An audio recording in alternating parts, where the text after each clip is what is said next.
乌拉圭入籍快，实际上身份怪。哪里怪呢？大家都说乌拉圭是南美的隐藏宝石，最快3年就能拿护照，难道这是假的吗？护照是真的，但拿到护照的你可能不算是真的乌拉圭人哦。Hola，大家好，我是 J， 我是 KK。这到底是哲学问题，还是在开国际玩笑呢？今天就来深入研究如何快速拿到乌拉圭护照，并揭开让你怀疑人生的薛丁格国籍之谜吧。Vamos！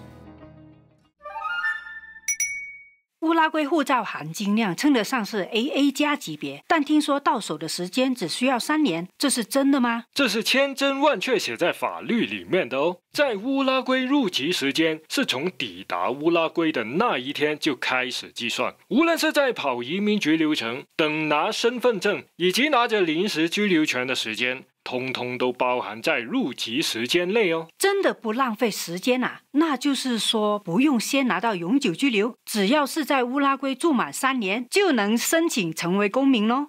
这里分为2种情况，对于有家庭的人来说只需要3年，对于单身人士来说则需要住满5年。刚才说有家庭是什么意思嘛？要把7大姑8姨丈都接过去吗？没那么夸张，通常是指已婚状态，并且跟配偶一起住在乌拉圭，或者是在乌拉圭生了孩子。还有乌拉圭在2013年就已经通过了同性婚姻合法，所以只要持有合法的结婚证书，就可以享受3年入籍的优惠啦。5年变3年，移民间直接打6折呀！但这算不算是歧视单身人士呢？要不要去法院告一下？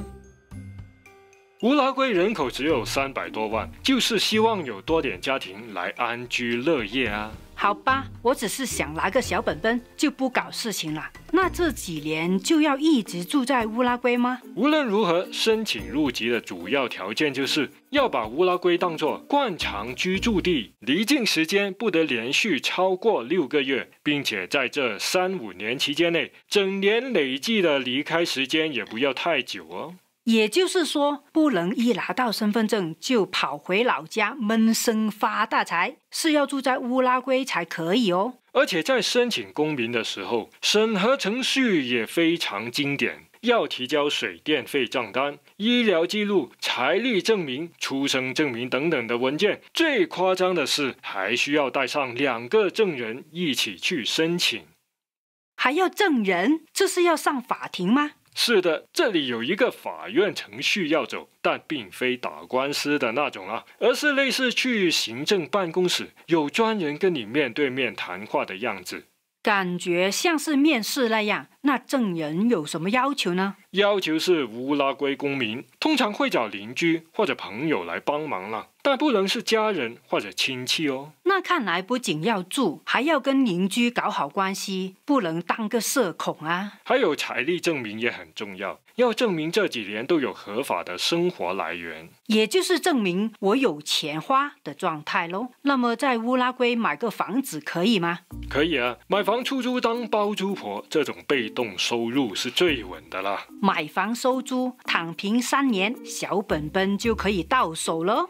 先别发白日梦，还有2个基本要求。还有啊，看来没那么简单啊。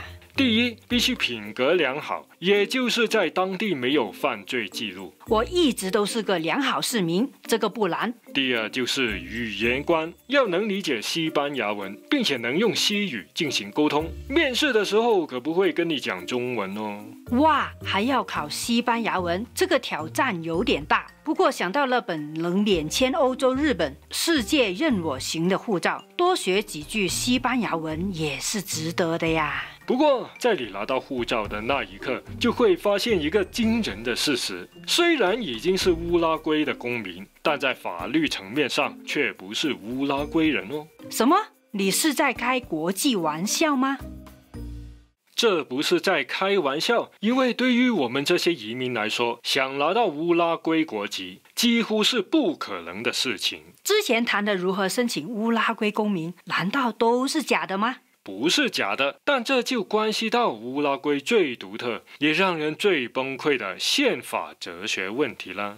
哎呦喂，谈哲学很头疼啊！麻烦你简单来说是什么回事呢？乌拉圭宪法把人分成2种，第一种叫自然公民，也就是出生在乌拉圭的人；另一种叫合法公民，也就是像我们这种后来加入的移民。这很正常啊，很多国家都区分出生跟规划嘛。区别在于国籍的概念，在乌拉圭宪法的逻辑里面，国籍像是你的 DNA， 是与生俱来，改不了。比如是在中国出生，那么你的 DNA 永远都是属于中国了。所以只有在乌拉圭出生的自然公民才会拥有乌拉圭的国籍。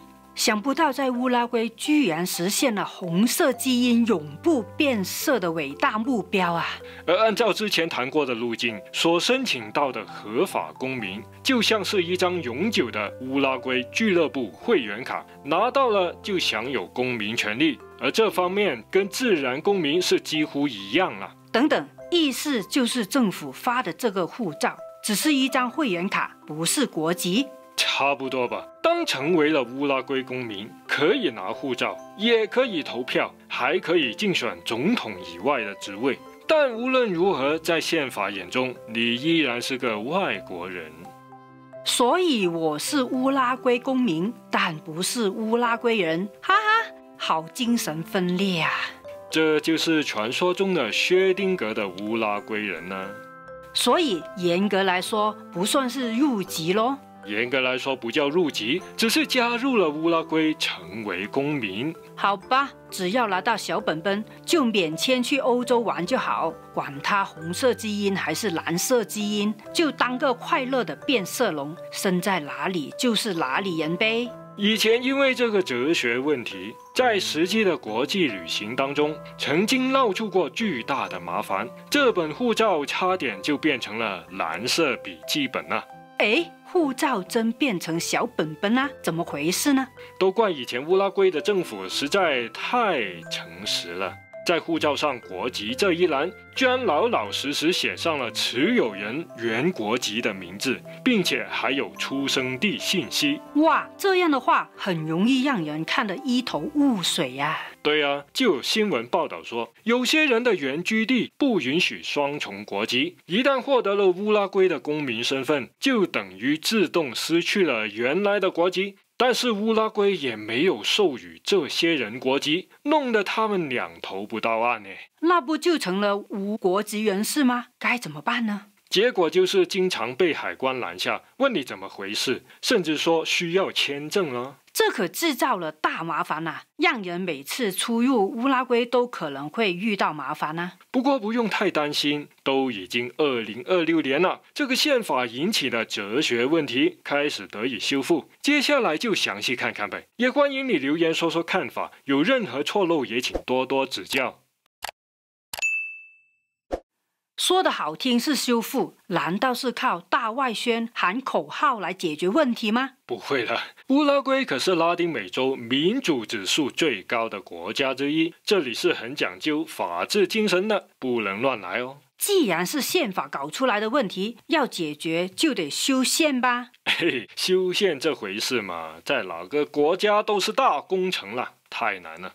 我估计朝鲜人民不太认同你的观点。所以乌拉圭就想到一个类似开外挂的方法，既不用修改宪法，也能解决问题。打游戏开外挂是要被封号的哟，乌拉圭要怎么合法开外挂呢？那就靠政府的行政命令来打补丁了。乌拉圭政府搬出了国际民航组织的技术标准来作为理由，就说为了符合国际规范，护照上的国籍代码必须跟发证国一致才行哦。麻烦你翻译一下，这是什么意思嘛？意思就是，不管宪法怎么定义你原生国籍 DNA， 这本乌拉圭的护照上，为了让系统更容易识别，我们在国籍/公民这一栏统一写上乌拉圭的代码 URY。这招真的是拍案叫绝啊！虽然嘴上不承认你是乌拉圭人，但身体却很诚实的发给你乌拉圭护照，还会写个代码，让全世界都觉得你是乌拉圭人。这算不算是掩耳盗铃啊？不是官方认证的典范呢？总之，现在新发的护照会在国籍公民栏位显示 URY， 并且删除了出生地信息，不会让海关看得一头雾水了。所以结论就是，那个宪法哲学引起的国籍问题算是修复了，可以放心把乌拉圭护照当作移民目标了吧？是的，实务上是修复了，但要记住，在宪法层面上，你依然是个外国人啊。那就不要纠结当不当乌拉圭人咯，就快快乐乐当个乌拉圭公民吧。反正小本本到手了，环游世界任我行啦，谁在乎呢？对啊，乌拉圭护照免签落地签超过140个国家，依然是 AA 加级别的护照啊。看来乌拉圭这个3年拿护照的路径还是很值得考虑哦。想了解更多移民资讯，继续来看看这支影片吧。记得按赞、订阅、分享给朋友，这样就不会错过最新影片啦。感谢你看到最后，我们下支影片再见，悄悄，拜拜。